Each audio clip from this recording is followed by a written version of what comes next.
अस्सलाम वालेकुम आप सबके लिए। मैंने रात को एक कोई पुराना इंसिडेंट ही था पाकिस्तान में, लाहौर में, वो देखा और मेरी रूह ही कांप गई वो देख के।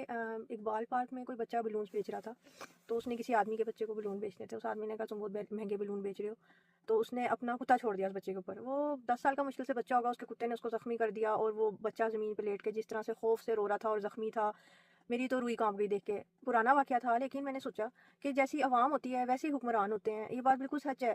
और दूसरी बात ये कि आजकल बसंत की हर जगह पूरा social media, TikTok, Instagram, everywhere, TV, सब जगहों पे बसंत बसंत बसंत बसंत हो रहा है।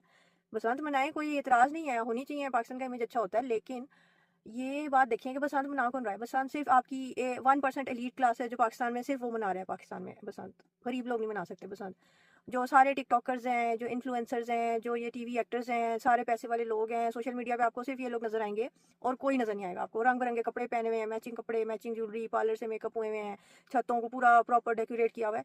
तो मुझे नहीं समझ आती है कौन सा पाकिस्तान है। मैंने जो पाकिस्तान देखा उसमें तो गरीब लोग हैं जिनके पास खाने के लिए पैसे नहीं है। महीने की 10,000 तनख्वाह में उनका गुजारा चल रहा होता है, पता नहीं कैसे चल रहा होता है। इतनी गुर्बत है, इतनी महंगाई है।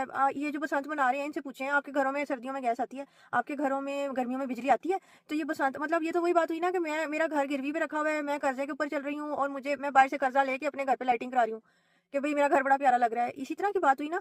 तो और दूसरे ये जो सारे टिकटॉकर, मुझे इन पे एतराज इस बात के ऊपर है कि आप लोग कभी पाकिस्तान में ह्यूमन राइट्स वायलेशन होती है, कहीं कुछ होता है, गुर्बत है, गरीब लोग हैं, महंगाई है, पाकिस्तान में कोई इंसाफ नहीं है, सारा कुछ हो रहा है, उसके खिलाफ ये लोग कभी आके नहीं बोलते। इसलिए कि जिस जो दौलत होती है और जो शोहरत होती है ना, उसका कोई दीन ईमान नहीं होता, उसका दीन ईमान कुछ नहीं होता। इन्होंने सिर्फ अपने व्यूज लेने होते हैं, इन्होंने सिर्फ पैसा कमाना होता है और इन्होंने कुछ नहीं करना होता। लोग इनको प्रमोट क्यों करते हैं? इनको कुछ कह के देखें, मोहल्ले की औरतों की तरह बाजू चढ़ा के आपसे लड़ने आ जाएंगे। कुछ कहें जरा किसी इन्फ्लुएंसर को। कल मैं एक आंटी को देख रही थी, वो जो खाना बनाती है, मेरे दिल में उनकी बड़ी इज्जत थी। वो मेरे दिल में, मैंने कहा बड़ी अच्छी कोई इंटेलेक्चुअल आंटी, मेहनत करती है। वो जिस तरह से हाथ हिला के लोगों से लड़ाई कर रही थी इस बात पे कि मुझे बसंत बनाने पे किसी ने क्यों कुछ कहा है, और कल वो फिर बसंत बना रही थी। पाकिस्तान में धमाका हुआ है, इस्लामाबाद में धमाका हुआ है। आप लोग किसी बाहर के मुल्क में कुछ हो ना, कहाँ किसी के साथ भी, तो आप लोग अपने व्यूज लेने के लिए, अपने वहाँ के व्यूअरशिप लेने के लिए ऐसे बन के आ जाते हैं, हाय हमें बड़ा दुख हुआ, ये हुआ वो हुआ।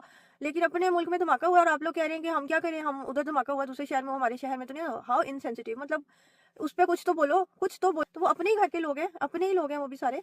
तो मेरा तो खून ही खोल रहा है देख देख के। इतने लोग हैं। वैसे तो मैं इनको कोई इतना खास फॉलो ही नहीं करती, मैं किसी को फॉलो ही नहीं करती, लेकिन ज़ाहिर है आम इंसान हूँ मैं भी, कोई वो आसमान से उतरा फरिश्ता नहीं हूँ। टिकटॉक और इंस्टाग्राम देखती रहती हूँ। तो बहुत सारे लोग हैं जो बिल्कुल ही दिल से उतर गए कि ये लोग जब कोई सिचुएशन आती है जहाँ पे इन्होंने बोलना होता है, किसी के राइट्स के लिए बोलते हैं, वहाँ पे आके ये लोग कहते हैं हम तो ना नॉन पॉलिटिकल है, हम तो जो है ना न्यूट्रल है, हम नहीं किसी मामले में पड़ते, हम तो आर्टिस्ट हैं। और ये आर्टिस्ट खा के बसंत फिर क्यों मना रहे हो तुम लोग? जब तुम लोग एक पाकिस्तान में हुए इंसिडेंट के लिए एहतजाज नहीं कर सकते, जब तुम पाकिस्तान में इतनी गुर्बत देखते हो, अपनी बड़ी बड़ी गाड़ियों में बेशक तुम बैठे होते हो, हर जगह देख रहे हो, तुम्हारे घरों में काम